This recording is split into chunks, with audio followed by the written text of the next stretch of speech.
का कल्याण मेरे हाथों ही लिखा है। लेकिन फाइनल हमारा हम ही से होगा।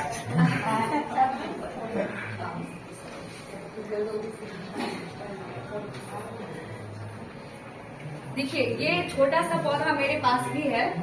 ये बहुत बड़ा हाई पौधा मैं नहीं उठा सकती थी क्योंकि आज सर ने सेपरेट कर दिया है। मेरे ग्रुप के होते तो उठ जाता। सर ने अभी बहुत कुछ आप लोगों को बताया। एक और सर थे,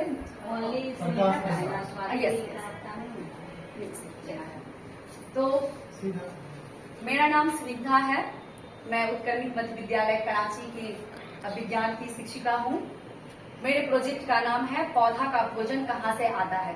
इससे पहले जब हम लोगों ने एक प्रोजेक्ट पेश किया था तो वो प्रस्तुत की थी, तो उसमें था संतुलित आहार, और आज का है मेरा भोजन, पौधा में भोजन कहाँ से आता है, तो हम उसके बारे में जानेंगे।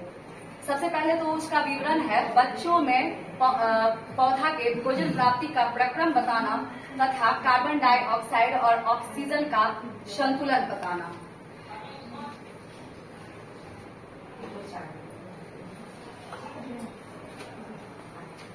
चेयर का काम नहीं है तो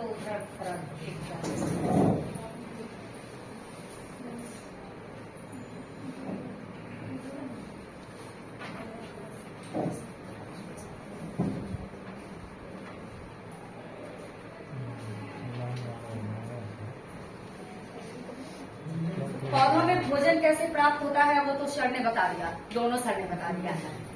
अब मैं आपको बताना चाहती हूँ कि पत्तियों पर हम लोग जानते हैं कि पत्तियां को कहा जाता है पौधे का रसोई घर।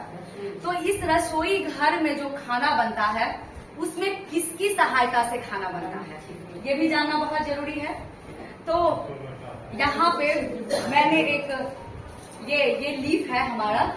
इस लीफ में आप देखिए मैंने यहाँ पे बनाया है मेन वेन, ठीक है।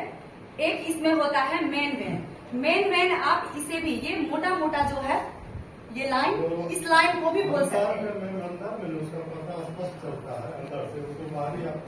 हाँ, अंदर इधर से नहीं, मेरा ये पौधा मेरा जिस तरह से चिपकाया हुआ है, थोड़ा उड़ा हुआ है तो दिखाई दूर तक चली जाएगी, ठीक है। और इसे ये एक बीज से जा रहा है, इसे बोलेंगे हम मेन वेन। और इसके साइड से जो ये जा रहा है छोटा छोटा सा हेयर सा, इसको बोलते हैं साइड वेन। ये दोनों ही हमारे पौधे में खाना बनाने में सहायक होते हैं। अभी सर ने जो प्रोडक्ट बताया है कि हम जो भी प्रोडक्ट लेते हैं वो प्रोडक्ट हम इसी के माध्यम से लेते हैं। और इसमें एक छोटा छोटा सा, जब आप पत्तियों को ऐसे गौर से देखेंगे तो आपको इसमें छोटा छोटा सा छेद नजर आएगा, जिसको बोला जाता है एस्टोमेटा, रंध्र, उसको हिंदी में बोलते हैं रंध्र। उस रंध्र के माध्यम से ही भोजन बनता है। और फिर सर ने बताया था कि ऑक्सीजन और कार्बन डाइऑक्साइड का वायुमंडल में संतुलन बना रहता है। तो इसी रंध्र के द्वारा जो है ऑक्सीजन पास होता है और जिसे हम प्राप्त करते हैं। यहाँ तक तो ये बात हो गई। उसके बाद हाँ, ये क्योंकि इससे पहले पूरा डिस्क्राइब हो चुका है। अब इसके आगे हम आते हैं कि खाना कैसे बनता है। सिर्फ खाना बनाने के लिए प्रकाश संश्लेषण ही तो जरूरी नहीं है, उसको हर तरफ मुझे भेजना भी तो है। वो टहनी हो, पत्ती हो, अगर पत्ती में पहुंचाने के लिए मुझे कोई तो जरिया चाहिए। मान लीजिए हम घर में खाना बनाते हैं तो हमारे रसोई घर में ही ट्यूबवेल नहीं है, हमारे रसोई घर में ही खेती नहीं है, वहां से कुछ न कुछ हमारे पास एक साधन होता है, जिस साधन के माध्यम से हम क्या करते हैं, भोजन पकाते हैं। तो हमारे पास जो साधन है वो साधन को मैंने ये एक रूप दिया है ताकि आप लोगों को ठीक ढंग से पता चल सके। इसलिए मैंने ये जो स्टीम है, इस स्टीम के अंदर का पार्ट मैंने ये बनाया है पिक्चर के माध्यम से। तो पिक्चर के माध्यम से मैंने बनाया हुआ है एक हरा पौधा है। उस हरे पौधे में किस प्रकार से परिवहन होता है, जैसे कि ये हरा पौधा है, ये भी हरा पौधा है, तो इसमें जो परिवहन हो रहा है तो H2O जो हम लेते हैं, जल लेते हैं, या हम मिनरल्स लेते हैं, खनिज लवण लेते हैं, तो किस तरह से लेते हैं और किसके द्वारा पहुंचाते हैं, तो मैं वो उनसे कहते भी क्या है। तो हम ये जाने कि H2O खनिज लवण CO2 जिसको हम प्राप्त करते हैं तो ये जो ऊपर प्रोड्यूस ऊपर की ओर जो ट्रांसफर कर रहा है उसको बोला जाता है संवहन उत्तक। ठीक है, संवहन। अच्छा, मैं ज्यादा डिटेल में नहीं जाऊंगी, लेकिन हर एक पौधे में संवहन उत्तक भी नहीं पाए जाते हैं। कुछ पौधे अपवाद में होते हैं जिसमें संवहन उत्तक नहीं पाए जाते हैं। तो आप देख रहे हैं कि मैंने ये एक एरो आपको दिखाई, मैम थोड़ा ऊपर कीजिए, आपको ये एक एरो दिखाई दे रहा होगा जो ऊपर की ओर जा रहा है, और इसके ठीक अपोजिट आपको दिखाई दे रहा होगा ये ग्रीन एरो जो नीचे की ओर भी आ रहा है और ऊपर की ओर भी जा रहा है। दिखाई दे रहा है आप लोगों को? तो इसलिए मैंने हाईलाइट किया हुआ है।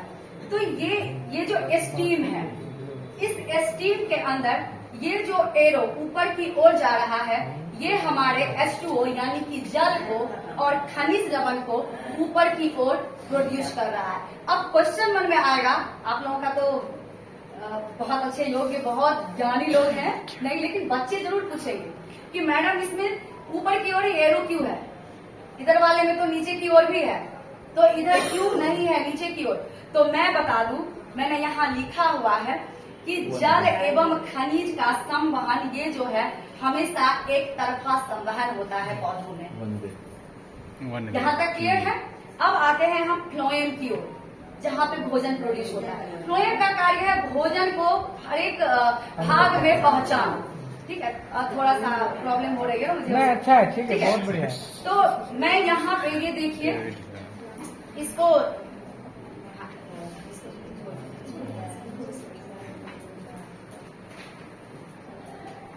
तो ये फ्लोएम का, इसके बहुत सारे पार्ट्स हैं, लेकिन जिस क्लास में हम पढ़ाने जा रहे हैं उस बच्चे को इससे कोई लेना देना नहीं है। ठीक है, तो मैंने यहाँ पर ये जो आपको ग्रीन ऊपर की ओर ये कटा हुआ दिखाई दे रहा है, ये फ्लोएम का पार्ट है, और इसका काम है हर एक तरफ चौतरफा, यानी कि पौधे के ऊपरी, बाहरी, नीचे, मतलब चारों दिशाओं में क्या है, भोजन को पहुंचाने का कार्य करना। इसलिए मैंने यहाँ पर एरो बनाया हुआ है ऊपर की ओर और नीचे की ओर। बाकी इसके आगे सारे विद्वानजनों ने बता दिया है। बहुत